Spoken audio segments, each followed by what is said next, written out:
मंत्री जी कुछ बोलना चाहते हैं? अभी जो माननीय विजय दर्डा जी ने pathological laboratories and clinical regulation and control bill 2010 वो माननीय विजय दर्डा जी ने हाउस के सामने रखा है और उस पर बहुत अच्छी चर्चा हुई है। शांताराम नायक जी ने भी चर्चा की, भूपेंद्र जी ने भी चर्चा की। सभी के चर्चा में एक बात विषय जो सामने आई वो ये कि लेबॉरेटरीज़ की जो टेस्टिंग फैसिलिटीज़ हैं और लेबॉरेटरी से संबंधित उनके रजिस्ट्रेशन और उनके सारे विषयों के बारे में चिंता जताई गई है। मैं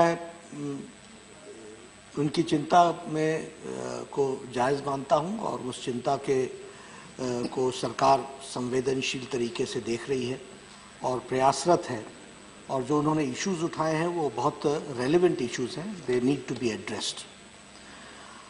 एक बात ध्यान में लाना चाहता हूं कि 2010 में इस बिल को विजय जी ने जब इंट्रोड्यूस किया था, उसी समय क्लिनिकल एस्टैब्लिशमेंट एक्ट 2010 यह सरकार के द्वारा भी इंट्रोड्यूस हुआ, पास हुआ, एक्ट बना।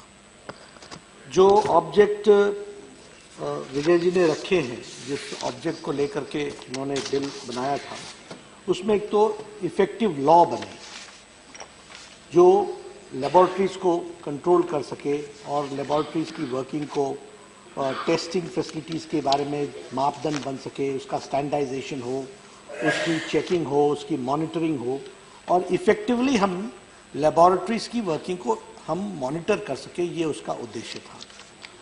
दूसरा था कि ये जो डायग्नोस्टिक्स करते हैं, इन डायग्नोस्टिक्स में क्या स्टैंडर्ड्स रखते हैं, कौन इसके डायग्नोसिस करेगा, कौन इसकी रिपोर्ट देगा, इसके बारे में 2010 में सच में ऐसी स्थिति थी जब इसके बारे में कुछ भी ब्लैक एंड व्हाइट में नहीं था।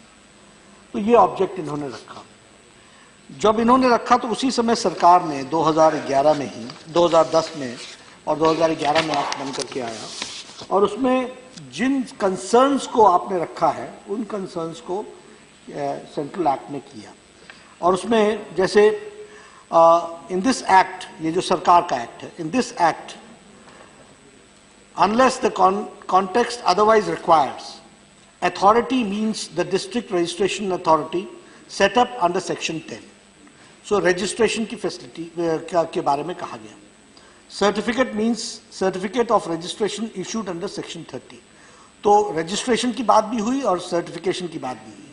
और जब सबसे महत्वपूर्ण विषय था क्लिनिकल एस्टैब्लिशमेंट मीन्स, यानी क्लिनिकल एस्टैब्लिशमेंट जिसके बारे में आपने पैथोलॉजिकल एस्टैब्लिशमेंट और लेबोरेटरी की बात की, उसके बारे में कहा गया कि वो कौन होगा, वो hospital, maternity home, nursing home, dispensary, clinic, sanatorium or an institution by whether name called that offers services, facilities requiring diagnosis, treatment or care of illness, injury, deformity, abnormality or pregnancy in any recognized system of medicine established and administered or maintained by any person or body of persons, whether incorporated or not. So they defined also what is that clinical establishment.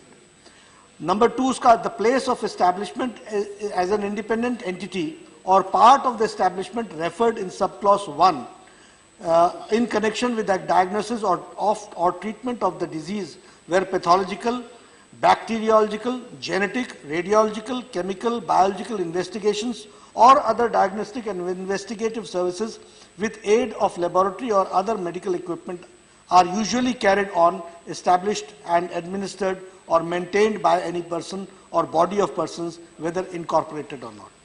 तो यानी जो आपने concern अपने इसमें रखा था object में, आपके बिल में, वो क्लिनिकल एस्टैब्लिशमेंट एक्ट में उसको आत्मसात कर लिया गया, it has become an act. तो जो आप कह रहे हैं वो चीज अब एक्ट के रूप में आ चुकी है, वो एक कानून के रूप में आ चुकी है। उसी तरीके से आपने कहा कि इसको कोई गवर्न करने के लिए क्या सिस्टम है, तो there will be a national council. The National Council shall compile and publish the National Register of Clinical Establishments within 2 years from the date of commencement of this Act. develop the minimum standards for the and periodic review. So develop the minimum standards and periodic review हो, इस बात को कहा गया। इस act को 4 states ने की तरफ से रिक्वेस्ट आई कि क्लिनिकल एक्ट बना। क्लिनिकल एक्ट बनने के बाद 10 स्टेट्स ने इसको, और यूनियन टेरिटरी में दिल्ली को छोड़ करके बाकी सबने इसको लागू किया। तो पहली बात तो यह है कि जो आपकी मनसा, जो आपकी इच्छा, जो आपके कहने की बात है, उसको सरकार ने एक्ट के रूप में ब्लैक एंड व्हाइट में उसको, that is now force and it has come in 10 states. दूसरा इशू है जो आपने कहा, जैसे आपने कुछ इश्यूज सबने रखे। एक तो national council for clinical establishment at the central level, ये DGHS इसको मॉनिटर करते हैं। उसी तरीके से state council of clinical establishment headed by state health secretary, और ये जहां जहां लागू हुआ है वहीं पर है, जहां लागू नहीं हुआ है वहां नहीं है। डिस्ट्रिक्ट आपने कहा, वो नागपुर हो, गोवा हो, पंजाब हो, सभी के बारे में आपने कहा, वो हमने डिस्ट्रिक्ट रजिस्ट्रेशन अथॉरिटी जो है वो chaired by district magistrate, district level पे ही कर दिया है। No need not to have any head office. National level पे हमारे को उसकी इंफॉर्मेशन मिलती है, स्टेट काउंसिल्स उसको, स्टेट सेक्रेटरी उसको रजिस्टर करते हैं, और डिस्ट्रिक्ट लेवल से उनको रजिस्ट्रेशन आती है। तो each district has a district registration authority, so this is not required. एक बात ये बतानी थी। एक बात कहा गया कि हम रेड करें, सेंट्रल लेवल पे हम रेड नहीं कर सकते। Health is a state subject. It is we can assist, we can ask them to do the implementation part is with the state and the states have to do it. आपकी sentiments के लिए उसको कैसे किया जा सकता है और कैसे इन्फोर्स और किया जा सकता है, इस पर हम विचार कर सकते हैं कि how we can make it more effective. जिसके मेजर्स क्या हो सकते हैं, क्योंकि कंसर्न्स बहुत जेन्युइन है और उसको करने की जरूरत है। उसी तरीके से रजिस्ट्रेशन के बारे में भी जो है वो सेक्शन 4 में बताया गया है। सेक्शन 4 नहीं, चैप्टर 4 ऑफ सेक्शन 14 में ये बता रखा है कि कैसे इसकी रजिस्ट्रेशन होगी। क्वालिफिकेशन के बारे में भी minimum standards for clinical establishment ये भी डिफाइंड है, और ये क्लिनिकल एक्ट के तहत, एस्टैब्लिशमेंट एक्ट के तहत ये कवर होता है। वेबसाइट पर ये दिखाया गया है। मैं एक ही बात कहना चाहूंगा कि हमारी कोशिश है कि ज्यादा से ज्यादा स्टेट्स इसको एडॉप्ट करें। कल भी स्वास्थ्य मंत्रियों की बैठक होने वाली है, उसमें भी मैं इस विषय को सबसे रखने वाला हूं। एडॉप्ट तो उनको करना पड़ेगा और फोर्सफुल इन्फोर्समेंट उनको करना पड़ेगा। आई fully share the sentiments of my friends and this is a very important concern.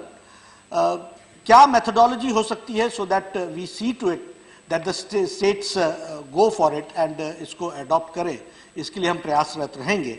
मैं एक ही निवेदन करना चाहूँगा कि ये, क्योंकि हमारा क्लिनिकल एस्टैब्लिशमेंट एक्ट बन गया है, जो आपकी सारी चीज़ें हैं, रजिस्ट्रेशन का विषय, स्टैंडर्डाइजेशन का विषय, मॉनिटरिंग का विषय, अथॉरिटी का विषय, ये सारे इसमें कवर होते हैं।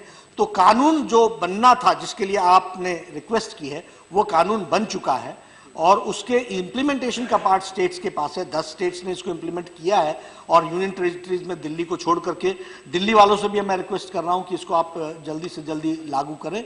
तो मैं इसको जरूर रिक्वेस्ट करूंगा सबसे और बातचीत भी करूंगा। मैं माननीय सदस्य से निवेदन करूंगा, क्योंकि ये एक्ट बन चुका है, जो उनकी मंशा है वो सरकार ने पूरी कर दी है, इसलिए इसको वापस लेंगे तो अच्छा रहेगा। मंत्री जी कुछ बोलना चाहते हैं?